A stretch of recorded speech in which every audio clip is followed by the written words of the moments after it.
بسم الله الرحمن الرحيم.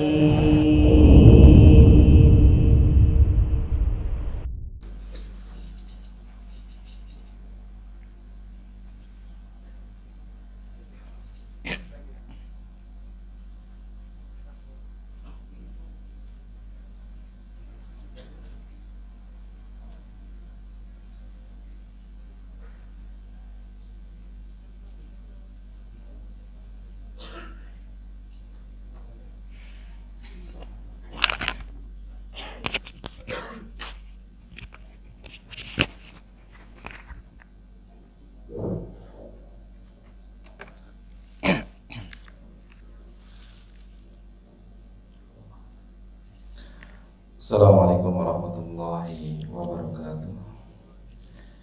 Bismillahirrahmanirrahim. Alhamdulillahi rabbil alamin. Wassalatu wassalamu ala sayyidil anbiya'i wal mursalin Nabiyina Muhammadin wa ala alihi wa sahbihi wa man tabi'a hudahu ila yaumiddin. Ya ayyuhalladzina amanu taqullaha haqqa tuqatih wa la tamutunna illa wa antum muslimun. Ya ayyuhalladzina amanu taqullaha wa qulu qawlan sadida yuslih lakum a'malakum wa yaghfir lakum dhunubakum wa may yuti'illaha wa rasulahu faqad faza fawzan 'azima. Amma ba'd. Ma'asyiral muslimin, hadirin yang senantiasa dirahmati oleh Allah, kita akan lanjutkan kajian kita kembali membahas al-fiqhu al-muyassar, dan kita masih dalam pembahasan berkenaan tentang hukum seputar darah haid dan juga darah nifas. Di pertemuan yang telah lalu kita telah jelaskan terkait tentang apa yang dimaksudkan dengan darah haid, kemudian di usia berapa minimalnya seorang wanita mengalami keluarnya darah haid untuk yang pertama kalinya. Kemudian juga kita sudah membahas terkait tentang usia umumnya seorang wanita mengalami menopause, yaitu terhentinya keluar darah haid dari seorang wanita. Kemudian juga kita sudah membahas terkait tentang berapa waktu minimal bagi seorang wanita keluar darah haidnya dan berapa hari maksimal seorang wanita keluar darah haidnya. Dan ini semuanya sudah kita jelaskan dan terangkan pada pertemuan sebelumnya. Kemudian pembahasan yang berikutnya, al-mas'alatu ar-rabi'ah. Pembahasan yang keempat, ma yahrumu bil haidi wan nifasi. Perkara apa saja yang diharamkan untuk dilakukan oleh seorang wanita ketika keluar darah haid atau keluar darah nifasnya. Yahrumu bisa babil haidi wan nifasi umurun. Diharamkan bagi seorang wanita untuk melakukan beberapa perkara ini, dan ini disebabkan karena keluarnya darah haid dan juga darah nifas. Yang pertama, al-wad'u fil farji. Diharamkan ketika seseorang atau seorang wanita mengeluarkan darah haid atau nifas untuk melakukan hubungan suami istri, untuk berhubungan badan dengan suaminya. Liqaulihi ta'ala, berdasarkan kepada firman Allah Subhanahu wa ta'ala, fa'tazilun nisaa fil mahid wa la taqrabuhunna hatta yadhurna. Maka hendaklah kalian para suami menjauhi istri-istri kalian di saat mereka sedang haid, dan janganlah sekali-kali kalian mendekati mereka sampai mereka suci dari haidnya. Wa qala Nabi sallallahu alaihi wasallam, dan Nabi sallallahu alaihi wasallam bersabda, hina nazalat, ketika ayat ini turun, maka kata Nabi sallallahu alaihi wasallam, isna'u kulla syai'in illa nikah. Kalian boleh melakukan apa saja terhadap istri-istri kalian pada saat istri-istri kalian sedang haid, illa nikah, kecuali satu yang tidak diperbolehkan, yaitu berhubungan badan. Artinya kalau hanya sekedar berjumbu atau melakukan aktivitas-aktivitas yang lainnya, selama tidak terjadi hubungan badan, maka itu diperbolehkan. Ya, maka itu diperbolehkan. Jadi satu-satunya yang terlarang untuk dilakukan oleh seorang suami kepada istrinya pada saat istrinya sedang haid adalah terlarang untuk berhubungan badan. Kemudian yang kedua, perkara yang berikutnya yang diharamkan untuk dilakukan pada seorang wanita yang sedang haid atau nifas adalah at-talaq.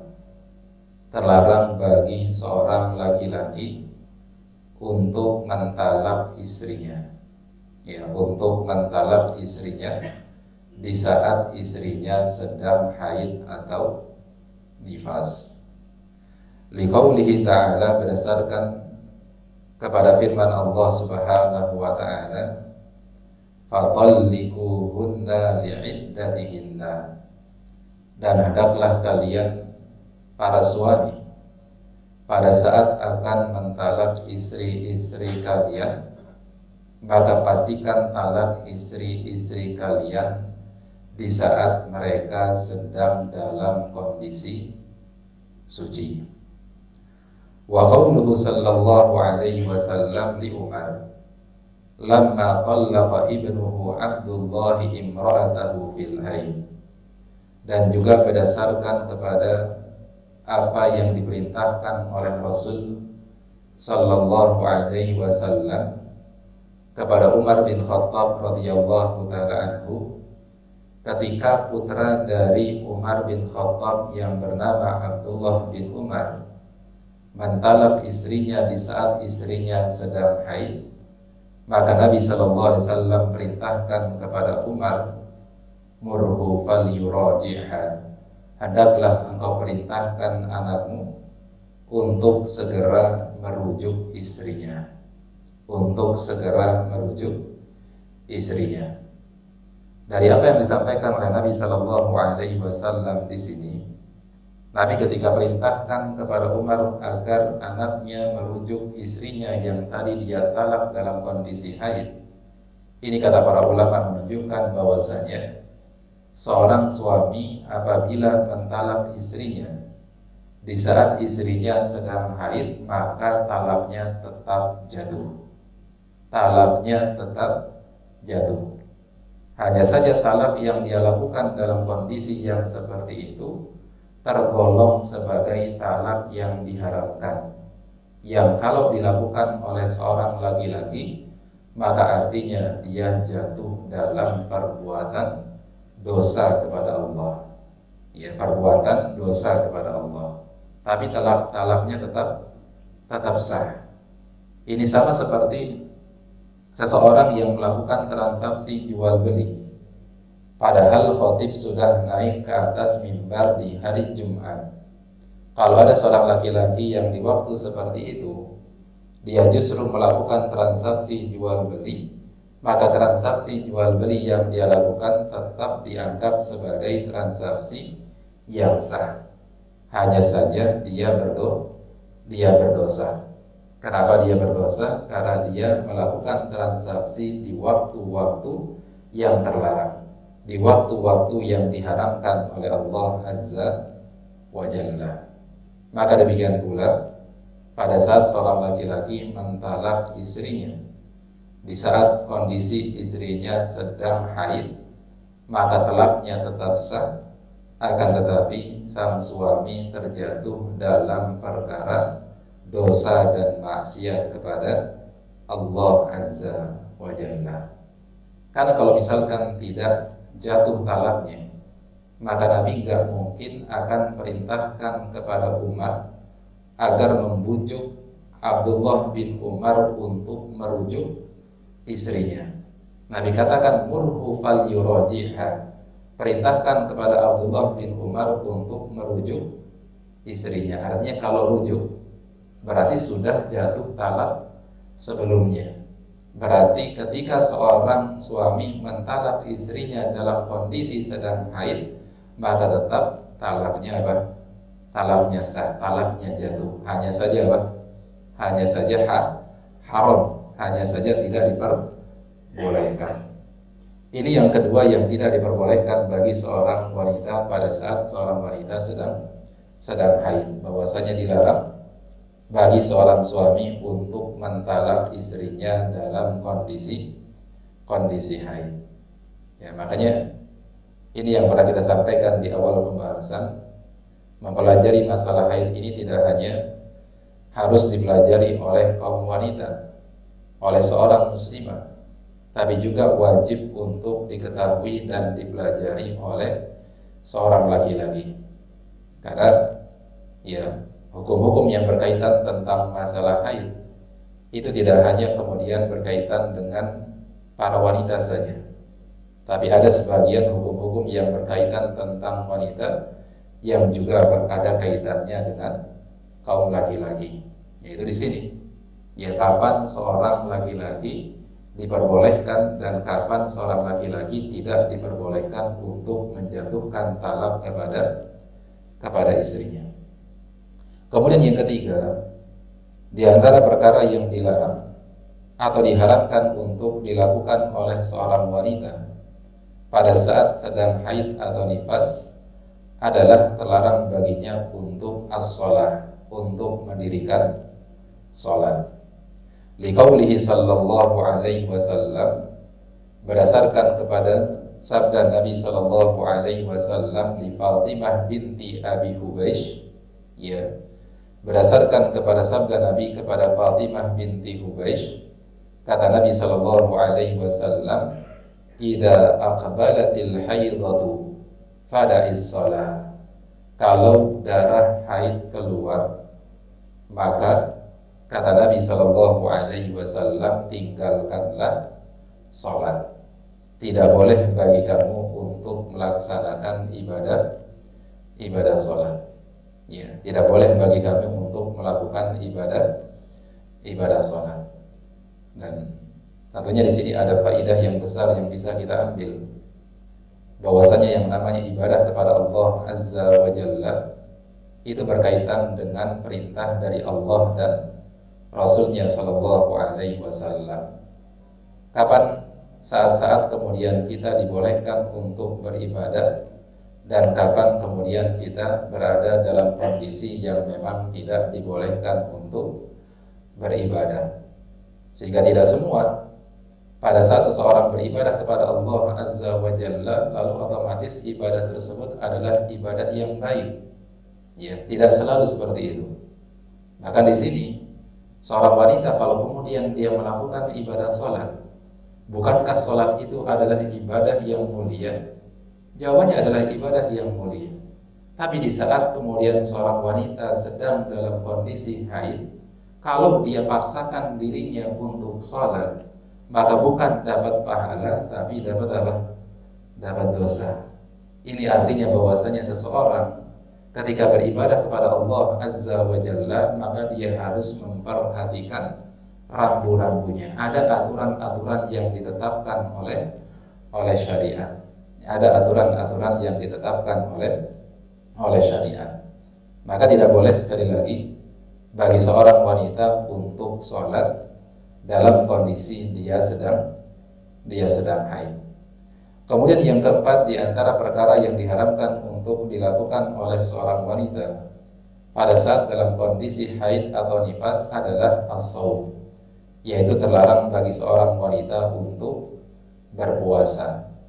Liqaulihi sallallahu alaihi wasallam, berdasarkan kepada sabda Nabi sallallahu alaihi wasallam, alaysa ihdakunna idza hadat lam tasum wa lam tusalli. Ketika Nabi sallallahu alaihi wasallam menjelaskan kenapa seorang wanita itu disebut sebagai sosok yang kurang agama dan kurang akalnya, maka kata Nabi sallallahu alaihi wasallam, bukankah salah seorang di antara kalian para wanita kalau sedang haid maka tidak diperbolehkan baginya untuk puasa dan sholat? Qulna bala, lalu kemudian kata para wanita, bala, benar wahai Nabi sallallahu alaihi wasallam. Kemudian yang kelima di antara perkara yang diharamkan untuk dilakukan oleh seorang wanita dalam kondisi haid dan nifas adalah at-tawaf, yaitu nggak boleh bagi seorang wanita untuk melaksanakan tawaf. Ya, karena kata Abdullah bin Abbas radhiyallahu taala anhuma, at-tawafu salatun, bahwasanya tawaf itu sama seperti salat. Sebagaimana salat terlarang untuk dilakukan oleh seorang wanita yang dalam kondisi haid, maka demikian pula terlarang bagi seorang wanita untuk melakukan tawaf pada saat dalam kondisi haid. Liqaulihi sallallahu alaihi wasallam li Aisyah radhiyallahu anha lamma hadat, berdasarkan kepada sabda Nabi sallallahu alaihi wasallam kepada Aisyah ketika Aisyah berangkat haji bersama dengan Nabi sallallahu alaihi wasallam, lalu ternyata Aisyah mengalami haid, keluar darah haidnya, yang membuat Aisyah bersedih dan menangis. Lalu kemudian kata Nabi sallallahu alaihi wasallam kepada Aisyah, if'ali ma yaf'alul hajju ghayra alla tatufi bil baiti hatta tadhkuri, bahwasanya dibolehkan bagimu untuk melaksanakan rangkaian ibadah yang dilakukan oleh para jamaah haji, tapi satu yang tidak boleh kamu lakukan, yaitu tawaf mengelilingi Ka'bah. Sampai kapan? Sampai kamu suci dari haidmu. Ya, sampai kamu suci dari haidmu. Maka ini mengartikan bahwasanya, menunjukkan bahwasanya seorang wanita misalkan pada saat berangkat untuk umroh atau haji, lalu kemudian ternyata di pertengahan jalan keluar darah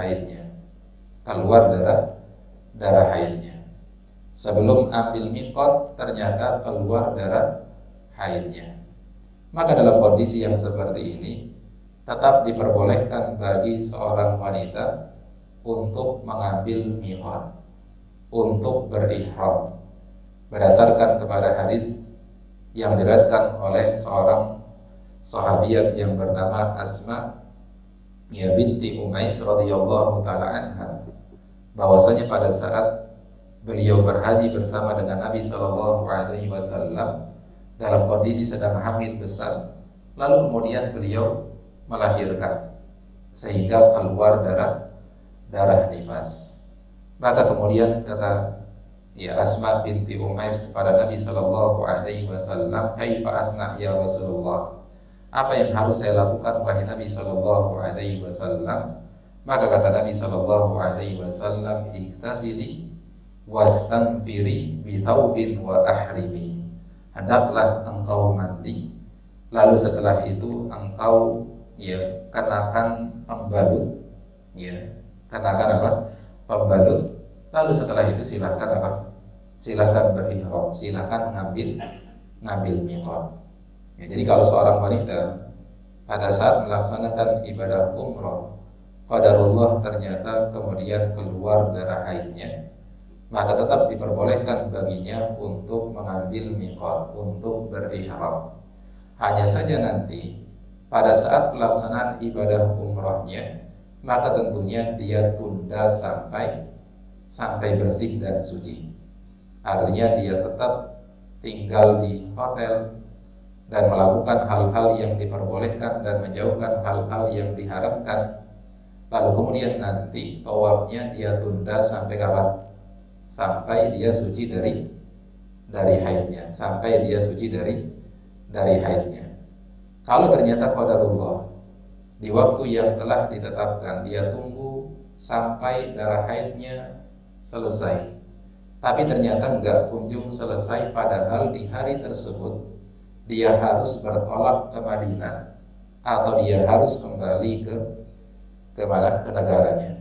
Maka dalam kondisi yang seperti itu, sebagaimana yang difatwakan oleh para ulama, dibolehkan bagi seorang wanita untuk apa?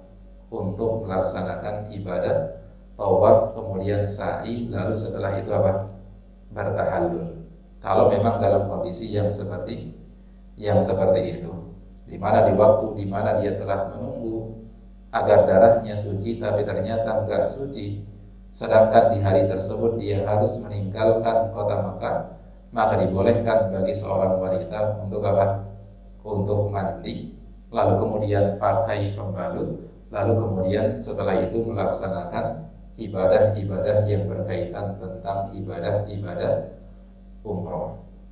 Dan ada pembahasan di kalangan para ulama, apakah diperbolehkan bagi seorang wanita yang melaksanakan umroh atau haji untuk terlebih dahulu melakukan sa'i lebih dulu, lalu kemudian nanti tawafnya apa? Ditunda sampai apa? Sampai suci. Katakan kalau sekedar sa'i, melakukan sa'i dari Safa dan Marwah, ini tidak harus dikerjakan saat seseorang dalam kondisi suci. Dalam kondisi tidak suci pun boleh untuk melakukan sa'i antara Safa dengan Marwah. Maka ini ada pembahasan di kalangan para ulama. Wallahu ta'ala a'lam bishawab. Di antara banyak pendapat para ulama berkaitan tentang masalah ini, pendapat yang rajih, dan ini adalah pendapat yang dipilih oleh Syekh Muhammad bin Shalih Al-Utsaimin rahimahullahu ta'ala dan para ulama yang lainnya, termasuk Syekh Shalih Al-Fauzan hafizahullahu ta'ala, bahwasanya tidak diperbolehkan bagi seseorang untuk mendahulukan sa'i terlebih dahulu. Dia tetap wajib untuk melakukan tawaf terlebih dahulu, baru setelah itu apa? Setelah itu melakukan sa'i. Kecuali kalau ibadah tersebut adalah ibadah haji. Kalau ibadah tersebut adalah ibadah haji, maka sebagian para ulama memperbolehkan untuk melakukan sa'i terlebih dahulu, lalu kemudian nanti tawafnya kapan? Belakangan. Berdasarkan kepada sebuah hadis yang diriwayatkan dari Nabi Shallallahu Alaihi Wasallam, pada saat Nabi Shallallahu Alaihi Wasallam ditanya oleh salah seorang sahabatnya, apakah boleh saya melakukan sa'i terlebih dahulu, baru setelah itu saya bertawaf? Maka kata Nabi Shallallahu Alaihi Wasallam, if'al wala haraj. Silahkan kamu lakukan dan itu tidak apa-apa. Dan itu apa? Tidak apa-apa. Tapi sekali lagi, ini hanya berlaku dalam ibadah haji, tapi tidak berlaku dalam ibadah umrah. Maka wanita yang tadi sedang dalam kondisi haid, dia tetap menahan dirinya untuk tidak melakukan ibadah-ibadah yang berkaitan tentang ibadah umrah sampai dia memastikan dirinya dalam kondisi suci. Kalau sudah dia pastikan dalam kondisi suci, baru setelah itu dia tawaf, lalu kemudian sa'i, lalu kemudian setelah itu apa? Setelah itu bertahallul. Ini beberapa perkara yang dijelaskan oleh para ulama. Kemudian yang keenam, di antara perkara yang diharamkan untuk dilakukan oleh seorang wanita yang dalam kondisi haid adalah qiraatul Quran. Terlarang bagi seorang wanita untuk membaca Al-Quran. Wa huwa qawlu katsirin min ahli ilmi minas sahabati wat tabi'ina wa man ba'dahum. Dan pendapat ini adalah pendapat yang dipilih oleh mayoritas para ulama, baik dari kalangan para sahabat, para tabi'in, dan juga generasi-generasi setelahnya. Ini artinya bahwasanya memang ada pendapat yang lainnya yang membolehkan bagi seorang wanita untuk seorang wanita yang dalam kondisi haid untuk apa? Untuk baca Quran. Tapi mayoritas pendapat para ulama, baik dari kalangan sahabat tabi'in dan generasi-generasi setelahnya, maka mayoritas mereka mengatakan tidak diperbolehkan. Lakin idza ihtajat ila al-qira'ati ka'an tahtaja ila muraja'ati mahfudhiha hatta la yunsa. Akan tetapi kalau ada kebutuhan tertentu, kebutuhan mendesak yang mengharuskan bagi seorang wanita untuk membaca Al-Quran, seperti misalkan seseorang wanita yang baca Quran dalam rangka untuk apa? Memurojaah hafalannya. Karena kalau tidak murojaah, dia khawatir nanti hafalannya akan hilang. Maka dalam kondisi yang seperti itu diperbolehkan bagi seorang wanita yang haid ya untuk membaca Al-Quran. Au ta'limil banati fil madaris, atau misalkan dia adalah statusnya sebagai seorang guru, sebagai seorang pengajar, apalagi pengajar Al-Quran, yang otomatis mau nggak mau pada saat dia mengajar dia pasti akan membaca Al-Quran. Maka dalam kondisi yang seperti ini diperbolehkan bagi seorang wanita untuk baca Quran. Au qira'ati wirdiha jazalaha dzalika, atau misalkan seorang wanita yang memang kebiasaannya dia dari jam sekian sampai jam sekian dia biasa baca Quran, maka dalam kondisi yang seperti itu diperbolehkan baginya untuk baca Quran meskipun dalam kondisi apa? Meskipun dalam kondisi haid.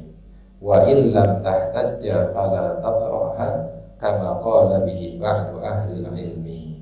Tapi kalau tidak ada kebutuhan yang mendesak, maka tidak diperbolehkan bagi seorang wanita yang sedang haid untuk membaca Al-Quran. Ya, jadi baru dibolehkannya kapan? Kalau memang ada kebutuhan. Ya, kalau memang ada kebutuhan. Ya, misalkan ada private baca Quran, ada kelas tahsin dan lain sebagainya, maka dalam kondisi-kondisi yang seperti itu diperbolehkan bagi seorang wanita yang sedang haid untuk membaca Al-Quran. Kemudian yang ketujuh, di antara perkara yang diharapkan untuk dilakukan oleh seorang wanita yang dalam kondisi haid dan nifas adalah masul mushaf, yaitu menyentuh mushaf tanpa ada pembatasnya. Dan ini pernah kita bahas berkaitan tentang menyentuh mushaf bagi orang yang dalam kondisi sedang tidak suci. Bahwasanya pendapat yang tepat, pendapat yang kuat dalam masalah ini, yang terlarang adalah kalau menyentuhnya secara langsung. Tapi kalau menyentuhnya dengan ada pembatasnya, ada penghalangnya, maka ini diperbolehkan. Kemudian yang terakhir, yang ke-8, di antara perkara yang terlarang untuk dilakukan oleh seorang wanita yang sedang dalam kondisi haid dan nifas adalah dukhulul masjidi wal labthu fihi, yaitu terlarang bagi seorang wanita yang dalam kondisi haid dan nifas untuk masuk dan berdiam diri di masjid. Ya, sekali lagi, untuk masuk dan berdiam diri di masjid. Liqaulihi sallallahu alaihi wasallam, berdasarkan kepada sabda Nabi sallallahu alaihi wasallam, la uhillul masjida li junubin wala haid. Aku tidak halalkan masjid untuk ditempati oleh seseorang yang dalam kondisi sedang junub atau seorang wanita yang dalam kondisi haid, ya, atau seorang wanita yang dalam kondisi haid. Wali'annahu sallallahu alaihi wasallam kana yudni ra'sahu li Aisyata wa hiya fi hujratiha fatarjaluhu wa hiya haidun wa huwa hina idin mujawirun fil masjid. Demikian pula Nabi Shallallahu Alaihi Wasallam pernah disisirin rambutnya sama Aisyah, sedangkan Nabi berada di masjid dan Aisyah berada di rumahnya. Karena kan masjid Nabi itu nempel dengan rumah Aisyah. Nabi berada di dalam masjid sedangkan Aisyah berada di rumahnya. Dan ketika itu Aisyah dalam kondisi sedang haid. Maka Aisyah menyisiri rambut Nabi Shallallahu Alaihi Wasallam yang Nabi posisinya di masjid, sedangkan Aisyah posisinya di mana? Di rumahnya, tidak sedang berada di masjid. Maka ini menunjukkan bahwasanya Aisyah tahu, Aisyah paham bahwasanya seorang wanita yang dalam kondisi haid maka tidak boleh dan terlarang hukumnya untuk apa? Untuk berdiam diri di dalam masjid. Yang terlarang itu hanya berdiam dirinya saja. Adapun kalau hanya sekedar masuk karena ada kebutuhan tertentu, lalu setelah itu dia segera keluar, maka ini diperbolehkan. Sebagaimana disebutkan dalam sebuah hadis bahwasanya Nabi SAW pernah meminta Aisyah untuk mengambilkan barang Nabi yang tertinggal di masjid. Lalu kemudian kata Aisyah radhiyallahu taala anha kepada Nabi sallallahu alaihi wasallam, "Ya Rasulullah, inni haid." Wahai Nabi, saya sedang haid. Ya, saya sedang haid. Jadi Aisyah itu paham bahwasanya seorang wanita yang dalam kondisi sedang haid maka tidak boleh baginya untuk apa? Untuk masuk ke dalam masjid, apalagi untuk apa? Untuk berdiam diri di dalam masjid. Tapi yang terlarang sekali lagi bagi seorang wanita kalau masuk, yang terlarang kalau nggak ada apa? Nggak ada hajatnya. Tapi kalau berdiam diri mau ada atau tidak ada hajatnya, maka ini terlarang secara mutlak.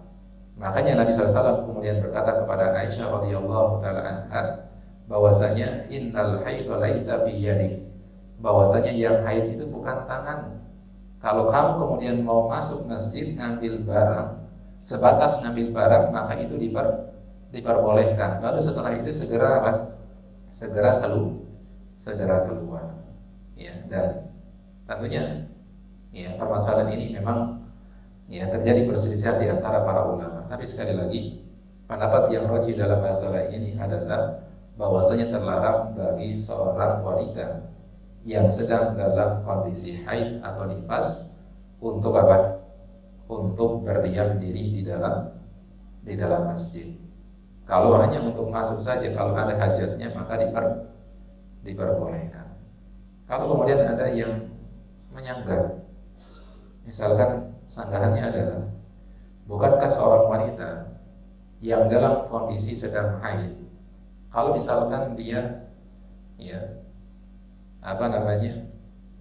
menggunakan pembalut, maka tentunya harusnya aman-aman saja.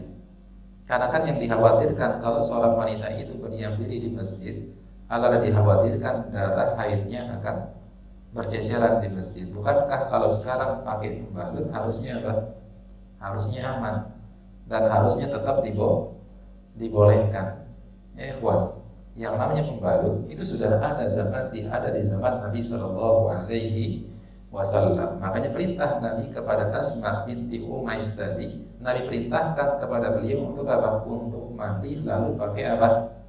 Pakai pembalut, pakai kain untuk apa? Untuk mencegah rembesan darah haidnya. Itu diperintah pada Nabi SAW kepada Asma binti Umais. Ini artinya bahwa saya sekali lagi, bagi seorang wanita yang dalam kondisi haid, maka tetap terlarang baginya untuk berdiam diri di masjid, meskipun ada hajat-hajat tertentu, seperti hajatnya misalkan untuk hadir kajian, atau hajatnya misalkan apalagi hajat-hajat yang lainnya yang mengharuskan dia untuk berdiam diri di masjid. Maka Allah Ta'ala alam, sekali lagi pendapat ini adalah pendapat yang rajih dalam masalah ini, tanpa kemudian kita menutup mata bahwasanya memang ini adalah perkara yang diperselisihkan oleh para ulama. Allah Ta'ala alam bisawab. Dan di sini ada tambahan penjelasan yang disampaikan oleh penulis tanbihun, yaitu peringatan. Idza tahurat al-haidu awin nufasa'u qabla ghurubi syamsi lazimaha an tusalliya dhuhra wal asra min hadzal yawm apabila seorang wanita yang dalam kondisi haid dia ternyata suci sebelum tenggelamnya matahari, maka diwajibkan baginya untuk sholat zuhur plus asar. Jadi nggak hanya sholat asar aja, tapi diwajibkan baginya untuk sholat zuhur plus asar. Berarti zuhur dan asarnya dijamak 4 rakaat zuhur, 4 rakaat asar. Kalau dia sucinya kapan? Sucinya sebelum matahari tenggelam. Wa man tahurat minhuma qabla tulu'il fajri lazimaha an tusalliyal maghriba wal isya'a min hadhil laila. Demikian pula kalau seorang wanita itu suci dari haid dan nifasnya sebelum terbitnya fajar, sebelum memasuki waktu subuh, maka diwajibkan dan diharuskan bagi wanita tersebut untuk melaksanakan ibadah sholat maghrib plus isya. Jadi bukan isyanya saja, maghribnya juga harus dikerjakan. Yang maghribnya 3 rakaat, kemudian isyanya berapa? 4 rakaat. 4 rakaat, jangan dikosor. Karena kosor itu nggak boleh kecuali bagi siapa? Bagi musafir saja. Adapun yang selain musafir nggak boleh mengkosor sholatnya. Maka wajib bagi seorang wanita kalau dia suci sebelum subuh, maka wajib untuk sholat maghrib dan isyanya. Lianna waqta sholati tsaniyah waktun di sholatil ula fi halil udri. Karena waktu sholat yang kedua dalam hal ini waktu sholat asar dan sholat isya itu juga adalah termasuk waktu sholat yang pertama, waktu sholat duhur dan waktu sholat maghrib, dalam kondisi seseorang itu dalam kondisi sedang ada udhurnya. Jadi ini perlu diperhatikan sekali lagi bagi para wanita dan juga bagi para suami untuk menyampaikan kepada istri dan anak-anak putrinya bahwasanya apabila seorang wanita itu suci sebelum maghrib, maka dia berkewajiban untuk tetap sholat duhur dan asar. Kalau kemudian dia sucinya sebelum subuh, maka tetap dia berkewajiban untuk melaksanakan sholat maghrib plus isya. Begitu dia suci, yang mandi kemudian segera sholat. Dan ini juga kemarin kita sampaikan, kita pertegas pagi hari ini. Begitu pula bagi seorang wanita yang misalkan di antara jam 12 sampai jam 1 yang harusnya dia segera sholat, tapi ternyata dia tunda. Jam 12 sudah masuk waktu zuhur, tapi kemudian dia tunda sholat zuhurnya ke jam 1. Di saat dia akan sholat di jam 1, ternyata apa? Ternyata baru ketahuan keluar darah haidnya. Maka artinya sholat zuhur yang dia tinggalkan di hari tersebut karena penundaan yang dia lakukan, maka tetap wajib untuk diqadha. Dikerjakannya kapan? Dikerjakannya nanti begitu dia suci dari apa? Dari haidnya. Karena di sini ada penundaan selama satu jam. Ada kemungkinan dalam rentang 1 jam tadi dia belum dalam kondisi haid, sehingga dia tetap berkewajiban untuk melaksanakan ibadah sholat zuhur. Hanya saja karena dia tunda, akhirnya baru ketahuan haid di waktu tersebut, maka ini menjadikan seorang wanita tersebut berkewajiban untuk tetap mengqadha sholat zuhur tersebut. Ini yang bisa disampaikan, mudah-mudahan bisa dipahami. Wallahu ta'ala a'lam bishawab. Nah, sampai sini ada pertanyaan.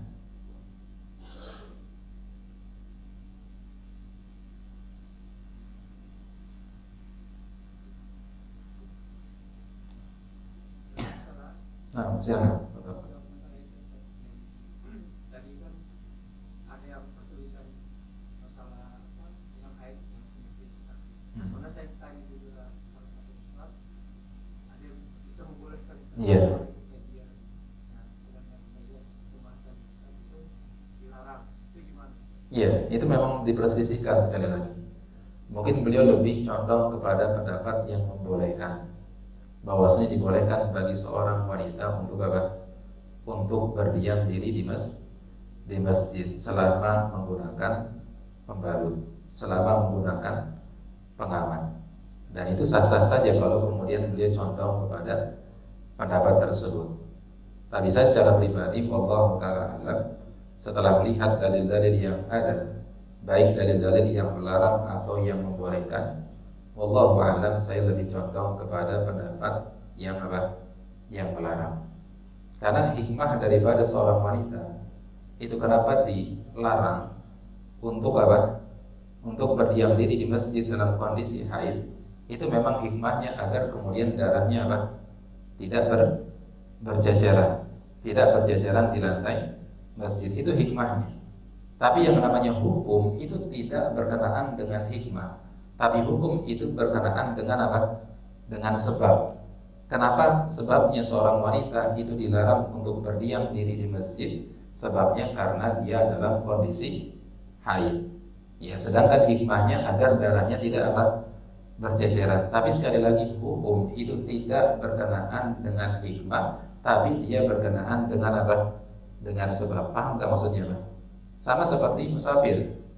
Seorang musafir, dia mendapatkan keringanan untuk menjamak dan mengqashar sholatnya karena sebabnya dia statusnya apa? Musafir. Sedangkan hikmahnya kenapa? Hikmahnya kenapa diberikan keringanan bagi seorang musafir untuk menjamak dan mengqashar sholatnya? Hikmahnya biar musafir itu enggak capek. Karena biasanya orang safar itu apa?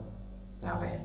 Pertanyaannya, di zaman sekarang, kondisi di mana transportasi itu sudah berkembang, teknologi juga sudah berkembang, seorang melakukan safar sekian ratus kilometer tapi enggak apa? Enggak capek. Pertanyaannya, apakah dia tetap mendapatkan keringanan untuk menjamak dan mengqashar sholatnya dan tetap mendapatkan keringanan untuk tidak berpuasa di bulan Ramadan? Maka jawabannya adalah tetap dapat keringanan. Karena yang menyebabkan dia mendapatkan keringanan karena sebab apa? Musafir.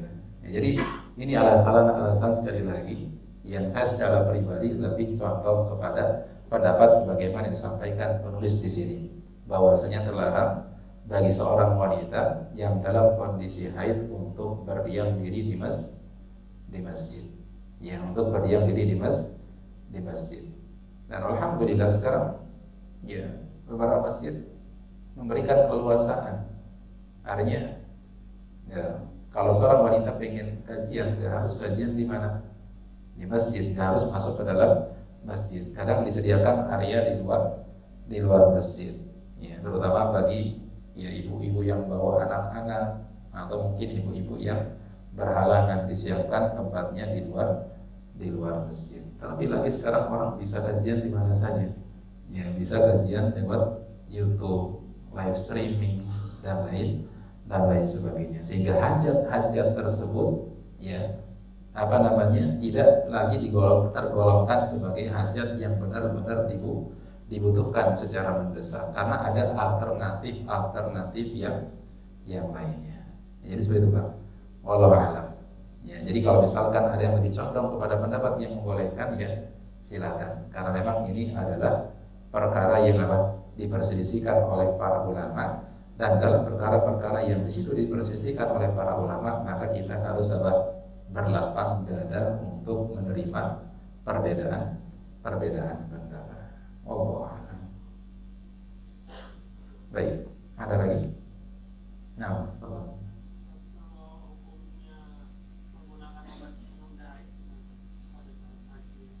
Boleh, dibolehkan oleh para ulama. Ya, dibolehkan oleh para ulama. Kalau seseorang wanita ya meminum obat untuk menunda haid ketika akan melakukan ibadah umrah atau haji, ini adalah perkara yang diperbolehkan oleh para ulama. Hanya saja nanti resikonya biasanya kalau minum obat seperti itu akan membuat siklus haidnya menjadi menjadi berubah. Ya, menjadi berubah. Resikonya seperti itu. Ya, kalau saya secara pribadi ya lebih ya condong untuk tidak mengkonsumsi ya obat penunda haid ya bagi seorang wanita yang apalagi kalau hanya sekedar melaksanakan ibadah umrah. Ibadah umrah itu kan hanya beberapa hari saja. Tinggal nanti disinkronkan saja antara jadwal umrohnya dengan apa?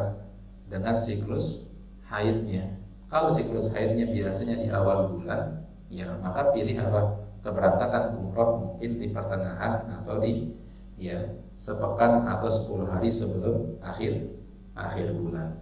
Ya, tapi kalau misalkan qadarullah ternyata begitu berangkat, ternyata siklus haidnya berubah, tiba-tiba keluar haid, maka kerjakan sebagaimana yang tadi dijelaskan, bahwasanya tetap ambil miqat, ambil ihram, lalu kemudian apa? Menunggu sampai suci. Kalau kemudian ternyata di waktu yang telah ditetapkan ternyata enggak suci-suci juga, sedangkan dia harus meninggalkan kota Makkah, maka para ulama memberikan keringanan bagi seorang wanita untuk apa?